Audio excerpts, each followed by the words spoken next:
Bismillahirrahmanirrahim. Assalamualaikum warahmatullahi wabarakatuh.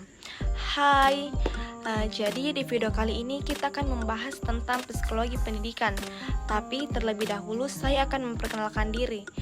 Perkenalkan, nama saya Andi Nurul Aulia, program studi Pendidikan Bahasa Indonesia semester 2. Dosen pengampu yaitu Bapak Dr. Aswadi SPD MPD. Baik, langsung saja. Di video kali ini kita akan membahas 3 materi tentang psikologi pendidikan. Jadi yang pertama itu ada definisinya, dan yang kedua tujuannya, dan yang ketiga itu ruang lingkupnya. Jadi langsung saja kita akan membahas yang pertama, yaitu definisi psikologi pendidikan. Baik, apa sih definisi psikologi pendidikan?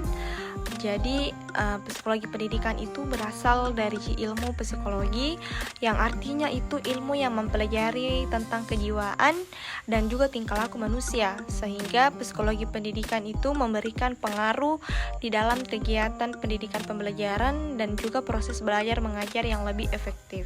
Cara pembelajarannya itu dengan cara memperhatikan respon kejiwaan peserta didik dan tingkah laku peserta didik. Baik, materi kedua yaitu kita akan membahas tujuan psikologi pendidikan. Apa sih tujuan psikologi pendidikan? Jadi terdapat beberapa tujuan psikologi pendidikan. Yang pertama itu dapat mengembangkan metode pembelajaran sesuai dengan kondisi peserta didik di sekolah. Dan tujuan keduanya itu dapat memaksimalkan pembelajaran untuk mencapai tujuan pendidikan nasional.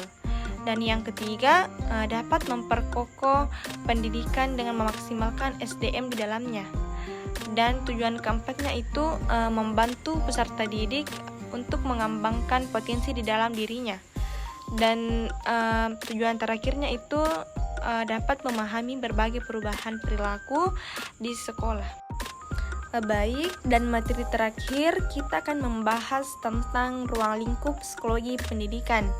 Jadi ada beberapa ruang lingkup psikologi pendidikan. Jadi kita akan membahas satu persatu ruang lingkupnya. Jadi yang pertama kita bahas itu tentang pengetahuan. Jadi guru itu harus memiliki pengetahuan yang lebih. Mengapa? Karena agar nantinya itu dalam proses belajar mengajarnya akan memberikan dampak yang positif. Yang awalnya itu tidak mengetahui mengenai materi yang disampaikan, kemudian setelah diberikan menjadi tahu. Baik, ruang lingkup yang kedua itu pembawaan. Jadi pembawaan ini itu biasanya dimiliki oleh seorang pengajar sebagai gaya penyampaian materi, yang dimana itu melibatkan konsep pengajaran selama belajar di kelas. Jadi ruang lingkup pembawaan ini itu diperlukan agar suasana itu dapat diubah, agar siswa itu dapat aktif dan mampu meningkatkan kualitas hasil pembelajarannya. Baik, ruang lingkup yang ketiga itu proses-proses tingkah laku. Jadi yang dimaksud di sini itu guru itu ke siswanya dapat memberikan perubahan perilaku. Misalnya itu berbicara di depan kelas, melakukan diskusi, atau yang berkegiatan yang melibatkan respon.